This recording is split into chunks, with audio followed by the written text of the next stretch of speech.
कर रहा है तुम मांस नहीं खाना चाहिए, फिर खाने लगते। शास्त्र कहता गांजा पीना लाओ ने पीते हैं, ये मनमर्जी है। कौन कैसे कल्याण को प्राप्त हो? जिसको शास्त्र ये कहते कि ये जो तेरे योग नहीं है, क्योंकि संतों ने उसको प्रमाणित साबित किया है। अरे छोड़ने के लिए वही चीज बोलते हैं जिसमें फायदा नहीं, जिसमें नुकसान, जिसमें हानि है, जिसमें लाभ है ही नहीं, वही चीज को संत छुड़ाना चाहते हैं। सत्संगी औषधि खारी, पिया से कट जाए बीमारी, अरे हो जावे जीव सुखियारी, दुखों की दुविधा मिट जाई। अगर तुम्हें अमर होना है तो सत्संग से गोल पियो भाई। दुख ये नहीं है तुम्हारे संतान नहीं तो किसी ने संतान दे दी तो तुम सुखी हो गए, और दुख का जंजीर ज्यादा बढ़ गई होती। ये नहीं तुम झोंपड़ी में रहते, तुम्हें किसी ने मकान चुनवा दिया, दुख कम हो गया, बढ़ गया, दुख घटा नहीं। दुख वो है मूल जो कभी छूटता ही नहीं, उस दुख से छुड़ाने वाले की आवश्यकता है। और वो दुख से नहीं छूट पाओगे तो कोई संसार होता नहीं। या सुख चाहते हो, यहाँ एक पेड़ पर दुख कांटे लगे हुए, तुम सुख चाहते हो, यहाँ पर कहाँ है सुख? यहाँ राम सुख भोग के नहीं गया, कृष्ण ने सुख नहीं भोगा, बड़े बड़े ऋषि मुनि संत सुख भोग के नहीं गए, मृत्युलोक में सुख कहाँ से मिलेगा? और तुम सुख जो है उसको खोजना चाहते नहीं। सुख तुम्हारे अंदर निवास करता है, बाहर खोजते हो कहीं मिल जाए। अगर तुम्हारे जीवन में शांति नहीं तो कहीं शांति मिलने वाली नहीं। शांति कोई बाजार में मिलती थोड़ी, जिसको किलो के हिसाब से लिया होगा। सत्संग ये अमृत जल जारी, अमृत है ये पीने वाले के लिए। स्वाद क्या जाने संसारी, ये रोग और भोगों में आसक्त रहने वाले माया के अंदर मादीन गुलाम जो लोगों को है वो प्राणी समझ नहीं सकता विषय। सत्संग ये अमृत जल जारी, स्वाद क्या जाने संसारी, अरे लगे ये संतों को प्यारी, पलक वो भूल नहीं पाई। अगर तुम्हें अमर होना है तो सत्संग को घोल पियो। मैं चाहता हूं धन में सुख होता तो नरसिंह भगत 56 करोड़ की माया क्यों लुटाता? शास्त्र प्रमाण इस बात। अगर राजधानी में सुख होता तो राजा भर्तृहरि त्याग के क्यों जाता? नारी में सुख होता तो तुलसीदास त्याग के क्यों जाता? अरे पति में सुख होता तो मीराबाई क्यों छोड़ती? शास्त्र उठा के देखो ना कैसे तुम्हारी नेत्रों के अंदर थोड़ी हो। धर्म कहना क्या चाहता है? आज 95% हिंदू संस्कृति याद नहीं है। अगर किसी भी गद्य के खड़ा पूछा जाए कि हिंदू का मूल चरित्र क्या है तो बताने में बड़ा कठिनाई आती है। पहली बार तो मना ही कर देंगे। एक सत्संग था, उसमें बड़े बड़े पढ़े लिखे अनपढ़ सभी लड़के नौजवान सभी थे। तो मैंने एक से कहा आप ये सत्संग सभा से निवेदन है, आप कोई सा मनुष्य हिंदू का जीवन चरित्र बताइए, हिंदू का धर्म मूल क्या है, हिंदू का खान पान क्या है, हिंदू की रहनी क्या है, हिंदू करता क्या है, कहते किसको है, पहचान क्या है, मात्र हिंदू की पहचान बताइए, पता ही नहीं। तो मेरे को आप लोगों ने गुरु किया है ना, सत्संग में जाते हो फिर कैसे जाना जाए? हर धर्म के अंदर मुस्लिम भी एक टोपी रखता है, अपनी पहचान रखता है, मैं मुस्लिम हूँ। आप एक सिख धर्म में जाइए, पगड़ी रखते हैं, सब अपनी पहचान। तुम कौन से धर्म को लेकर चलते? हर धर्म के अंदर नियम और नीति और नेम है। जितनी सत्संग आपने लाख 2 लाख रुपए 50 लाख हजार जो भी कुछ लगाया, ये काम में आने वाला नहीं है। मैं कहता हूँ इस बात इसमें आप यहाँ से हैं, तुम जिस रास्ते को पकड़ रखा है ये रास्ता बड़ा खतरनाक रास्ता है। मैं सत्य मानता हूँ आपसे। इसमें आगे यहाँ से छूटे तुम्हें आगे कुआं मिलेगा। तुम्हें ये पता ही नहीं कि जिस गाड़ी में हम जाना चाहते हैं, जिस गाड़ी में बैठे उसका टिकट क्या है, ये गाड़ी जा कहाँ रही है, और आके सत्संग में बैठ के तुम मोक्ष प्राप्त करना चाहते हो, गुरु बना के कल्याण करना चाहते हो, कहाँ जाओगे? कौन से एड्रेस लिया आप? ऐसा नहीं है मेरे प्रेमी बंधु, दिल के अंदर बुरा मानने की बात नहीं है। आज एक बीए फाइनल करे हुए लड़के फांसी लगा के मर जाते हैं, बताओ नहीं होता है क्या? जिसकी 1 लाख की तनख्वाह वो सुबह बेड पे विष की गोली खा के मरते। क्यों? इसका रीजन क्या है? क्या सत्संग में नहीं जाते? क्या गुरु नहीं बढ़ाते?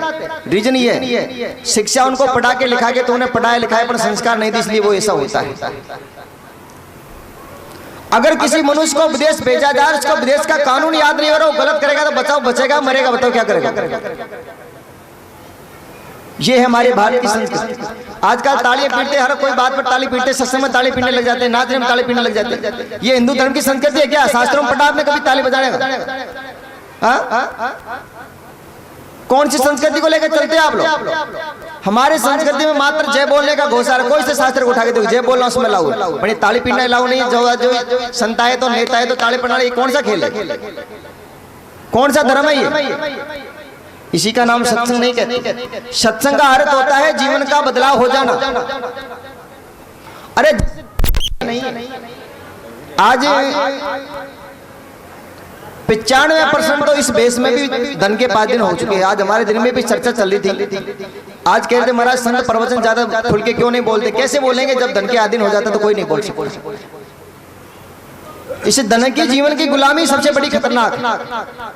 अरे तुम तुम्हारी मर्जी से जियो, जिसके लिए तुम संसार छोड़ के आए वो सुविधा तुम्हारे लिए एडवांस करने के लिए तैयार, फिर जगह हाथ मारने की जरूरत क्या है? अगर थोड़ा सा भेंट कम दे दिया तो आपस में साधु लड़ने लग जाते हैं, कहीं थोड़ा ज्यादा सम्मान मिले तो खुश हो जाते हैं, कहीं कम सम्मान मिलेगा दुख हो जाती है। कैसा जीवन है? ये कौन सी संस्कृति है? जो चीज हम त्यागना चाहते हैं, जो छोड़ना चाहते हैं, वो बिल्कुल नहीं छोड़ पाते।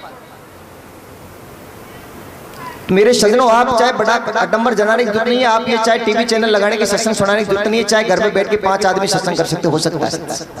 इसका नाम सत्संग नहीं है। इससे तुम्हें हानि मिलेगी, लाभ को प्राप्त नहीं होगी। बिन सत्संग विवेक न होई और राम कृपा बिना सुलभ न सोई। आपको विवेक हुआ? मैं पूछता हूँ 6 नंबर का भजन कौन सा गाया था बताओ, याद है किसी को?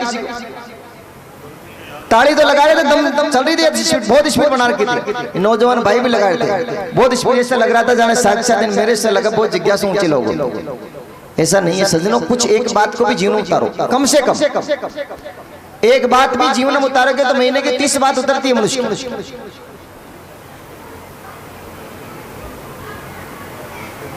ये पिछली पीढ़ी का पतन हो जाएगा हमारे चरित्र को देख के। मैं ये कहना चाहता हूं आप, अगर तुम्हारा जीवन बदला, संतान को बदलना चाहते हो तो माँ बाप बदल जाइए, और शिष्यों को बदलना चाहते हो तो गुरु बदल जाइए। इसमें जरूरत नहीं है बदलने की।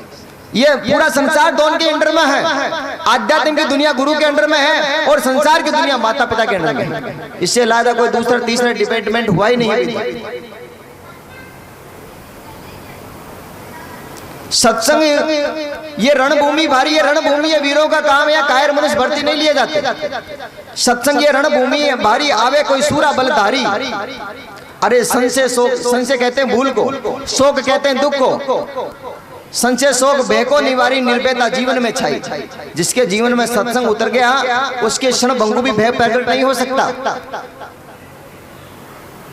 वो किसी से डरने की जरूरत नहीं है। क्यों? जब गलत करोगे तो डर किस बात का? डर तो हमेशा गलत का लगता है, हमसे गलत ना हो जाए उसका डर है। आपने रास्ते पर चलते डर की जरूरत है ही नहीं। सत्संग की छोड़ो मत लारी, कोशिश तुम रखो सदा जारी। इस रास्ते से जुड़े तो प्रयास रखो, इसने तो अगले जन्म, अगले नहीं तो अगले जन्म, कबीर कभी तो अंत होगा। पर हम एक जन्म में हाथ निराश करके बैठ जाते हैं तो समझने बड़ी मुश्किल बात है, कैसे पार होगा? सत्संग की छोड़ो मत लारी, कोशिश तुम रखो सदा जारी। एक दिन हो जाओगे पारी, संतराम कर निश्चय गाई। अगर तुम्हें अमर होना है तो सत्संग को घोल पियो। मेरे सज्जनों, आप लोगों से क्षमा चाहता हूं अगर किसी के दिल में ठेस लगा हो।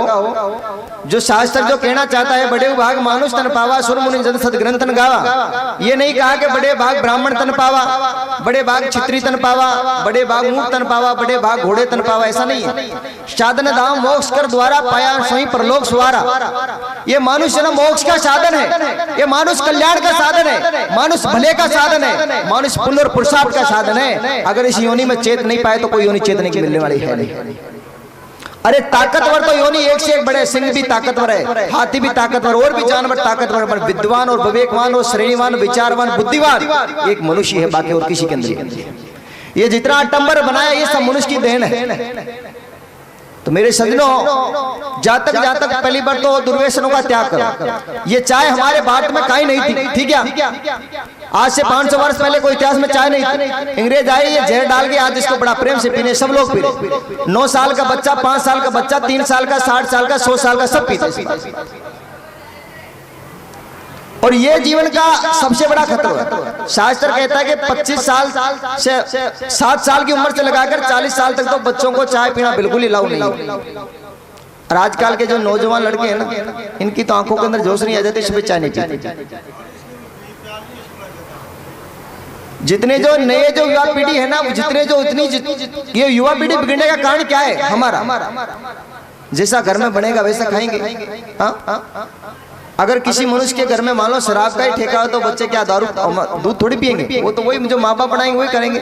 तो मेरे सज्जनों, प्रयास करो 10 मिनट, 15 मिनट, 20 मिनट, आधा घंटा हर बच्चे अपने माँ बाप परिवार लेके एक जगह बैठो। अरे तुम एक दिन समझाने से उसका पीछा छोड़ देते हो। एक दिन तो हमारी समझ में नहीं आती, आज नहीं तो कल समझ आ जाएगी, कल नहीं तो परसों समझ आएगी, परसों नहीं तो पहले दिन समझ आएगी, किसी दिन किसी समझना पड़ेगा उसका। और तुम 1-2 बार समझा रहे उसको हाथ छोड़ के बैठ जाते हो। तो इसलिए मेरे सजनों और ज्यादा और भी कोई गाने वाने बजाने होंगे, इसलिए मैं क्षमा चाहता हूं। बोल सदगुरु भगवान की।